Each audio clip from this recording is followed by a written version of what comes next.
Hey everyone, welcome to Crime Chronicles. This is a podcast where I share real stories about murders, strange historical events, haunted places, and mysteries that make us all go, what's going on? What's wrong with people? Now, keep in mind, some of these stories may include violence or disturbing events, so please make sure this episode is right for you. Today's story is called The Hotel of Death. This story is not just about one event, but many, all happening in the same place, the infamous Cecil Hotel in Los Angeles, USA. Because of the countless tragedies and strange events inside, it became known as the Hotel of Death, or the Suicide Hotel. It all began in 1924 when the hotel was built for $1 million, a fortune back then. With 700 rooms, the owner dreamed it would become a luxury stop for businessmen from all over the world. But that dream never came true. In 1929, the Great Depression hit America. Unemployment skyrocketed. Thousands became homeless, and soon the area around the hotel turned into what is now known as Skid Row, a place where 8,000 to 10,000 homeless people lived.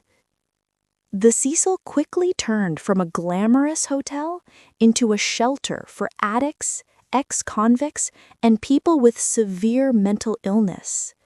The city itself wanted these unwanted people to stay in Skid Row, hidden from the rest of Los Angeles. The result? A neighborhood filled with crime, drugs, and violence, and at the center of it all stood the Cecil. Pinpoint.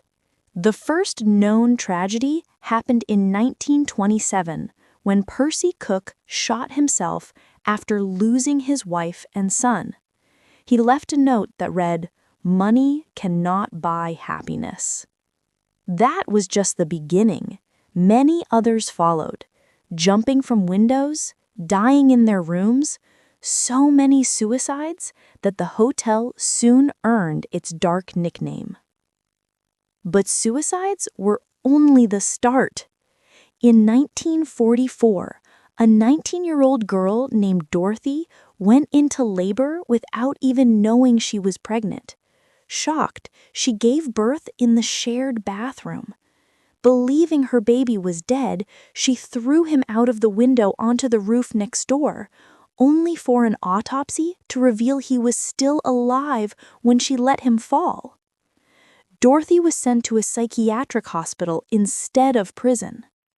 In 1962, a young man named George was simply walking by the hotel when a woman jumped from the 9th floor after fighting with her husband. She landed on him. Both died instantly. Then, in 1964, a beloved local woman known as Pigeon Goldie, famous for feeding the birds in the area, was found raped, beaten, and strangled in her room at the Cecil. Her murder remains unsolved to this day. But the Cecil's darkness went beyond random tragedies. Two of history's most infamous serial killers actually stayed at the hotel. In the 1980s, Richard Ramirez, the Night Stalker, made the Cecil his base.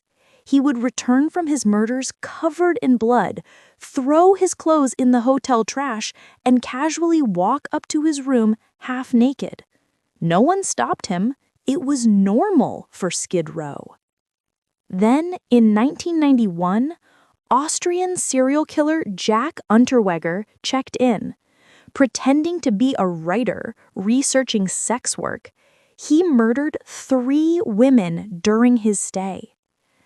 And then came 2013, the Cecil's most famous and mysterious case, the death of Elisa Lam. Guests complained that the water in their rooms tasted strange, smelled bad, and sometimes ran black. When maintenance staff checked the rooftop water tanks, they found Elisa's body floating inside. She had been missing for 19 days. Her story became a global mystery after police released eerie elevator footage showing her acting erratically, pressing all the buttons, hiding, stepping out, and gesturing strangely to someone unseen, before disappearing forever. Theories exploded online. Was she murdered? Was it a government cover-up? Or was the hotel itself cursed? In the end, the autopsy ruled her death an accident linked to her bipolar disorder and not taking her medication properly. But to this day, many believe something darker happened inside the Cecil.